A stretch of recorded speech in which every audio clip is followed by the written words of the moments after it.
ये है दिल्ली क्राइम मोर्चा news network. हम बाबा साहब की लायक औलाद है, नालायक औलाद नहीं है। हम सही रास्ता जानते हैं। हम लोग हाय उल्ला नहीं, हम लोग संवैधानिक तौर पर ये आपके माध्यम से बोलना चाहते हैं कि कब तक दलितों का, पिछड़ों का शोषण होता रहेगा।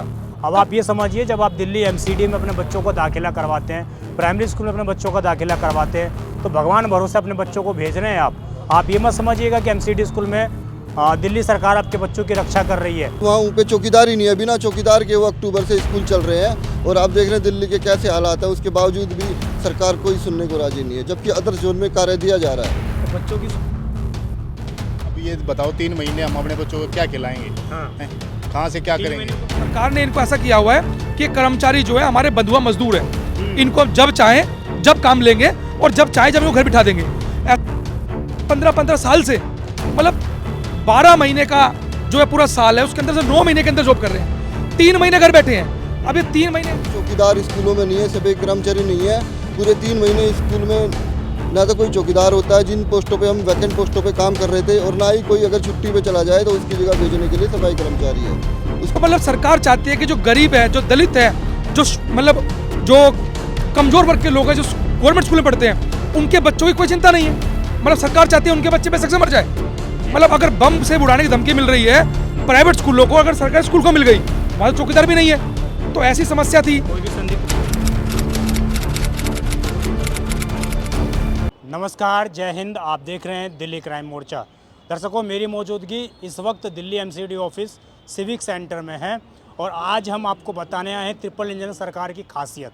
आपको समझाने आए हैं कि कैसे दिल्ली एमसीडी के अंदर खुले तौर पर लोगों के साथ भ्रष्टाचार किया जाता है। आम नागरिकों के साथ ही नहीं, इवन जो लोग दिल्ली एमसीडी के कर्मचारी हैं, जो लोग दिल्ली एमसीडी के अंतर्गत काम करते हैं, उन लोगों के साथ भी कैसे भ्रष्टाचार किया जाता है, उसकी पोल खोलती रिपोर्ट आज हम आपके सामने पेश करने वाले हैं। अगर आप भी कहीं पर काम कर रहे हैं, किसी कंपनी में काम कर रहे हैं, प्राइवेट कंपनी में काम कर रहे हैं और आपको पूरे वर्ष जो है काम करवाया जाता है, लेकिन अचानक आपको ये कह दिया जाए हर वर्ष कि आपको ज़बरदस्ती 3 महीने की लीव पर जाना है, उसके लिए ना तो आपको कोई पेमेंट दिया जाएगा, ना ही किसी तरह की आपको सुविधाएँ दी जाएंगी। 3 महीने के लिए आपको बेरोजगार बनाकर आपके घर पर बिठा दिया जाए तो आपको कैसा लगेगा? कैसे आप अपने कंपनी के बारे में सोचेंगे? इसी तरह की स्थिति दिल्ली एमसीडी के करोल बाग जोन में है। यहाँ पर जो मामला सामने आ रहा है हमारे पास निकल कर कि इसमें कुछ सफाई कर्मचारी, इसके अलावा कुछ सिक्योरिटी गार्ड हैं, वो 3-3 महीने पर ज़बरदस्ती छुट्टी पर भेजे जा रहे हैं। आज ये लोग अपने डीसी अधिकारी से मिलने आए हैं, दिल्ली मेयर से भी मिलने के लिए आए थे। हालांकि इनको मेयर साहब के पास जो है समय नहीं मिल पाया। मैं इन लोगों से जुड़ता हूं, जानता हूं कि आखिरकार मामला क्या है। इसके अलावा इस पूरे मसले को लेकर अब जो दलित नेता हैं वो भी सामने आने लग गए हैं, उनसे भी बात करूंगा मैं। उससे पहले जो इस पूरे मामले के जानकार हैं, जो इस पूरे मुद्दे को लेकर आए हैं हमारे सामने, उनसे बात करते हैं। क्या नाम है सर आपका? सर मेरा नाम विकास है। मैं क्या करते हैं आप दिल्ली? सर मैं करोल बाग जोन में एमसीडी विद्यालय के अंदर चौकीदार के पद पर कार्य करता हूँ। और सर हमें हर साल 3 महीने का ब्रेक दे दिया जाता है, जबकि कितने साल से आप एमसीडी में काम सर हम 14 से 15 वर्षों से लगातार एमसीडी में कार्य कर रहे हैं। आप पक्के हो गए हैं या वैसे ही? सर अभी तक तो कच्चे ही लगे हुए हैं सर, कोई पक्के का नाम नहीं है। यहाँ तो 3 महीने का ब्रेक और दे दिया जाता है साल में। मतलब बाकी दिनों आपकी छुट्टी नहीं मिलती क्या वीक में? सर 1 छुट्टी मिलती है वीक में। मिलती है? हाँ जी। उसके बावजूद 3 महीने छुट्टी दे दिया जाता है? जी सर, जबकि अदर्स जोन जो है एमसीडी के, उनके अंदर ऐसा नहीं है। वहाँ पर जो भी कर्मचारी हैं लगातार कार्य कर रहे हैं 12 महीने। सिर्फ करोल बाग जोन में ही सर ये हो रहा है। ये 14 साल से ऐसा हो रहा है या अभी 2-3 साल? सर ये पिछले 5-6 सालों से लगातार कंटिन्यू ऐसा हो रहा है। तो ऐसा क्यों हो रहा है करोल बाग जोन? सर यहाँ पर पहले पोस्ट नहीं दिलेगा, पोस्टें बहुत ज़्यादा हो गई हैं और कर्मचारी सीमित हो गए हैं, तो हर जोनों में लगातार कार्य दिया जाने लगा। लेकिन करोल बाग जोन एक ऐसा है जिसमें पोस्टें खाली पड़ी हुई हैं, चौकीदार स्कूलों में नहीं है, सभी कर्मचारी नहीं है। पूरे 3 महीने स्कूल में ना तो कोई चौकीदार होता है, जिन पोस्टों पे हम वैकेंट पोस्टों पे काम कर रहे थे, और ना ही कोई अगर छुट्टी पे चला जाए तो उसकी जगह भेजने के लिए सफाई कर्मचारी है।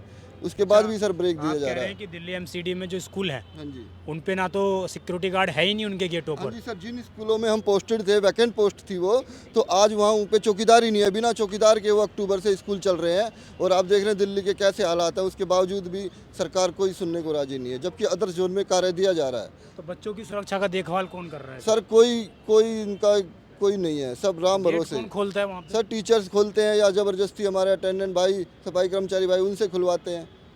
जो जिनकी परमानेंट है, जो परमानेंट है या जो स्कूल में कोई भी 4th क्लास कार्य कर रहा है, उससे खुलवा लेते हैं। तो ये मतलब 6 साल से कंटिन्यू ऐसे ही चल रहा हाँ है। जी सर, हर तो साल 6 ऐसे साल ही पहले आपने कंप्लेन की थी या आज ही? सर हम लगातार हर साल आते हैं, हर साल अपना मुद्दा देते हैं, कर्मचारी अपनी आवाज़ उठाते हैं, लेकिन कोई सुनने वाला नहीं है। अभी अब किससे हम मिले हैं आप, क्या बोल हम रहे अभी डायरेक्टर सर से मिले, एजुकेशन डायरेक्टर जी हो? से, क्या नाम है उनका? सर निखिल जी। निखिल जी। जी सर। उन्होंने क्या बोला है आपको? सर उन्होंने हमें यही कहा है कि ये समस्या जो है बिल्कुल जायज़ है और हमारे पास कर्मचारी नहीं है और ब्रेक नहीं मिलना चाहिए। लेकिन अब उन्होंने सर आश्वासन तो दिया, लेकिन अब देखो सर कब तक क्या होता है। बाकी हम अपनी समस्या लेकर के लाखन जी के पास गए थे, क्योंकि अब हम हर तरह से त्रस्त हो चुके हैं, हमें नहीं लगता है कोई हमें इंसाफ दिला पा रहा है। तो तब हम भाई साहब के पास गए हैं कि ताकि हमें इंसाफ मिल सके। जी, मैं जरा लाखन साहब से जुड़ूंगा, उसके बाद पहले मैं फिर लोगों से भी बात करूंगा। सर, आपके पास कैसे प्रकाश में ये मामला आया और क्या समझते हैं आप इस पूरे मुद्दे को लेकर, क्योंकि एक ही डिपार्टमेंट, सब कुछ एक ही चीज़ें, एक ही सरकार, उसके बावजूद ये स्थिति?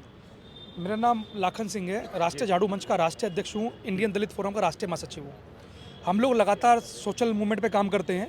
उसी दौरान मुझे विकास जी और तमाम साथी जो है ये मिले, इन्होंने अपनी समस्या को रखा। फिर मुझे लगा कि कहीं ऐसा ना हो कि ये बात बताई जा रही हो। फिर मैं खुद इनके स्कूल में गया, मोतीनगर स्कूल के अंदर। इन तमाम मैं चौकीदार भाई और जो सफाई कर्मचारी भाई थे, मैं उनसे मिला। और मिलने के बाद जब मुझे मालूम हुआ, ये जानकारी मिली कि ये लंबे समय से, मतलब आप देखिए स्कूल के अंदर चौकीदार आज की डेट में दिल्ली के अंदर आप देख रहे हैं लगातार बम ब्लास्ट हो रहा है। उसके बाद दिल्ली के अंदर हर 2 महीने में 3 महीने में एक धमकी मिलती है कि फला फला स्कूल को उड़ा दिया जाएगा। प्राइवेट स्कूलों को लगातार धमकी मिल रही है। सरकारी स्कूलों को, सरकारी स्कूल के अंदर गरीब का बच्चा पढ़ता है, अगर सरकारी स्कूल को धमकी मिल जाए तो वहाँ चौकीदार नहीं है जो सुरक्षा के लिए। तो मतलब सरकार चाहती है कि जो गरीब है, जो दलित है, जो मतलब जो कमजोर वर्ग के लोग हैं, जो गवर्नमेंट स्कूल में पढ़ते हैं, उनके बच्चों की कोई चिंता नहीं है। मतलब सरकार चाहती है उनके बच्चे बेशक से मर जाए।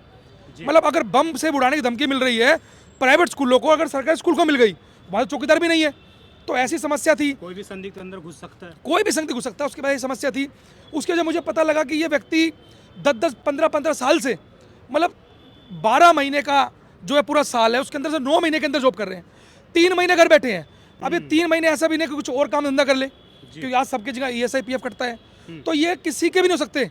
तो सरकार ने इनको ऐसा किया हुआ है कि कर्मचारी जो है हमारे बंधुआ मजदूर है, इनको जब चाहे जब काम लेंगे और जब चाहे जब इनको घर बिठा देंगे। ऐसा लंबे समय चल रहा था। लेकिन आज मैं फर्स्ट टाइम जो इनके मुख्यालय पहुंचा और इनके अधिकारी माननीय निखिल जी से मुलाकात हुई और उन्होंने मुझे पूर्ण तरीके से भरोसा दिलाया कि सर आपको दोबारा आना नहीं पड़ेगा, इनका काम 100% किया जाएगा और दोबारा आने की जरूरत नहीं पड़ेगी। मैं बोल के आया हूँ कि मैं दोबारा भी आऊँगा, आप लोग इनका काम कीजिए। तो उन्होंने बोला है सर, उन्होंने तुरंत अपने नीचे के अधिकारी को बुलाया और सारी फाइलें मंगाई हैं और उन्होंने बोला कि सर मैं 2 से 3 दिन के अंदर आपको इसके अंदर रिजल्ट दे दूंगा। उम्मीद है आपको जो कहा गया है वो? मैं उम्मीद नहीं, मुझे पूर्ण विश्वास है। किस पे? बाबा साहब डॉक्टर है, संविधान पर।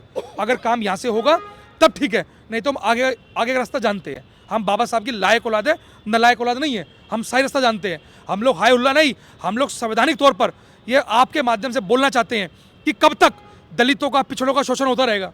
कब तक 75 साल की आज़ादी के बाद भी दिल्ली देश की राजधानी के अंदर, जहाँ पर बोला जा रहा है कि सिविक सेंटर की इतनी भव्य बिल्डिंग बना दी गई है, लेकिन कर्मचारी क्या हाल है उसकी तरफ सरकार का आज ध्यान हम लोगों ने अपने लेवल पर दिलवाया है। और हम आपको और आपके माध्यम से तमाम पूरे देश के चौकीदारों भाइयों को और खासतौर पर सफाई कर्मचारी भाइयों को ये आश्वस्त करते हैं कि आपकी लड़ाई लड़ने के लिए राष्ट्रीय झाड़ू मंच, इंडियन दलित फोरम पूर्ण रूप से तैयार है। जी, बहुत बढ़िया, आपने अच्छे से चीज़ों को समझाया। मैं कुछ और कर्मचारियों से बात करता हूँ। आप कर्मचारी ही हैं जो काम करते हैं, कौन से स्कूल में काम करते हैं आप? मैं मोतीनगर साउथ में काम करता हूँ, सफाई कर्मचारी के पोस्ट पे हैं। तो कितने सालों से काम कर रहे हैं? हाँ सर, मेरे को 15 साल हो गए सफाई कर्मचारी के पद पे कार्य करते हुए। 15 साल से काम कर रहे हैं? 15 साल से परमानेंट नहीं हुए? नहीं, परमानेंट नहीं किए गए। हर बार कहा जाता है कि हम परमानेंट करते हैं कर्मचारियों को। हाँ जी, हर वर्ष कहा जाता है, लेकिन कोई भी ऐसा कार्य हमारी तरफ से तो हम मानते हैं कि हमारा तो किया नहीं है। तो जबरदस्ती छुट्टी पे क्यों भेजा जाता है? हनीमून मनाने के लिए भेजा जाता है कि हर साल ये? सर ये हर साल 3 महीने जाओ जी। अब ये तो मेरे को पता नहीं हनीमून के लिए है, बाकी ये ज़बरदस्ती बिठा दिया जाता है कि अब ये बताओ 3 महीने हम अपने बच्चों को क्या खिलाएंगे? हाँ। कहाँ से क्या 3 करेंगे? महीने को पे आउट भी नहीं, कुछ भी नहीं, कुछ कोई पैसे नहीं है। 3 महीने के सिर्फ ब्रेक दिया जाता है और घर बैठो अपने। घर बैठो। तो ये हालात मतलब लगातार 6 सालों से हैं जी? जी सर। अच्छा, अभी जैसा कि भाई साहब ने भी कहा और लाल किले में जो हुआ सबने देखा, पूरे देश ने तस्वीरें देखी वो, उसके बाद जो बच्चे उनमें पढ़ते हैं, छोटे छोटे बच्चे, जो मासूम बच्चे पढ़ते हैं, कोई भी घुस जाएगा अंदर, कुछ भी लेकर कोई पकड़ पाएगा? सर चौकीदार तो है ही नहीं, कोई भी घुस सकता है वहाँ पे। तो नहीं सफाई कर्मचारी को भी सफाई ब्रेक कर्मचारी देते भी हैं, सफाई तो कर्मचारी कोई भी नहीं है वहाँ पे, जी। कोई भी घुस सकता है सर वहाँ तो आप लोग संख्या में कम हैं इसलिए ऐसा किया जा रहा है आप लोगों के साथ, या भ्रष्टाचार इसलिए हो रहा है? सर भ्रष्टाचार ये बिल्कुल भ्रष्टाचार चल रहा है ये तो। भ्रष्टाचार। हाँ 15-15 साल हो लिया हमें। संख्या कम बहुत है। हेडक्वार्टर के ऑर्डर है कि तुम्हें 3 महीने का ब्रेक दिया जाएगा। कौन से हेडक्वार्टर? हमारे कोई ऑर्डर बताया नहीं जाता ना दिखाया जाता। लेकिन बस ये कहा जाता है कि ऑर्डर है। ऑर्डर है, ये कौन बोलता है आपको ऐसे? हमारे हम जोन के डीडी वगैरह सब बोलते हैं। उनके जो अधिकारी हैं वो बोलते हैं आपको हाँ कि आपको 3 महीने छुट्टी पर जाना ही जाना जाना 3 महीने का ब्रेक मिलना ही मिलना है। सर वो कहते हैं कि हम क्या करें इसके अंदर अगर आप खाली बैठे हो तो। अच्छा। सर हम अपनी समस्या जैसे आप लोगों को बताइए, यहाँ आकर के बताइए, हम वैसी ही समस्या रिटर्न में भी वर्बली भी हम जा करके अपने अधिकारी को बोलते हैं। वो कहते हैं कि हम क्या करें इसके अंदर, जब हेड ऑफिस से हमारे पास कोई परमिशन नहीं आ रही, और जबकि यहाँ पे बोला गया है वहाँ से रेगुलर फाइल आती है और यहाँ दबा दी जाती है। तो सर भ्रष्टाचार ही है सारा ये तो 3 महीने खाली बैठते हैं, तो इनको इतनी सैलरी है उसमें घपलेबाजी चल रही है, आप ये सर कहना सैलरी नहीं सर, ड्यूटी पे घपलाबाजी चल रही है। हम तो खाली बैठे, हम क्या करें बताओ। ये कहते हैं कहीं और जाए काम करें, हम सारे सबके सब 40 साल के ऊपर के हैं, कौन सी कंपनी लगाएगी हमें? जब कंपनी में काम करना था तो पहले लगाते नहीं हम सिटी के अंदर, फिर हमें पहले ही मना कर देते भैया जबरदस्ती रखना है तो। जी तो गलती हमारे थोड़ा ना, हम तो काम करने तैयार बैठे हुए हैं, जी काम दिया नहीं जा रहा है। काम दिया नहीं जा रहा। मैं और भी एक चीज़ जानना चाहूँगा आपसे, आप अभी आम आदमी पार्टी के जो नेता होंगे, जो मेयर होंगे, उनसे मिले होंगे।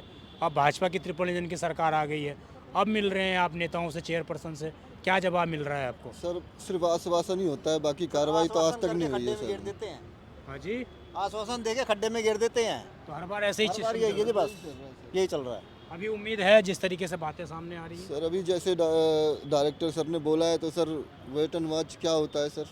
वेट एंड वॉच अभी भी समझिए कर्मचारियों के मन में पूर्ण विश्वास नहीं है कि वो वेट एंड वॉच वाली स्थिति का सामना करना पड़ रहा है उन्हें।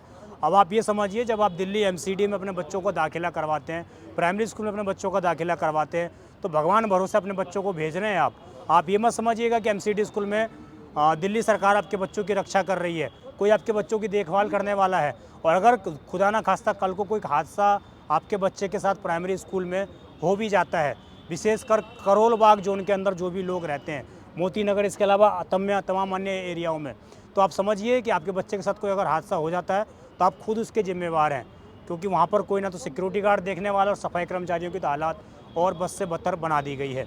इस खबर पर आपकी क्या राय है, कमेंट जरूर करिएगा। आप देखते रहें दिल्ली क्राइम मोर्चा। मैं विजय ठाकुर, धन्यवाद।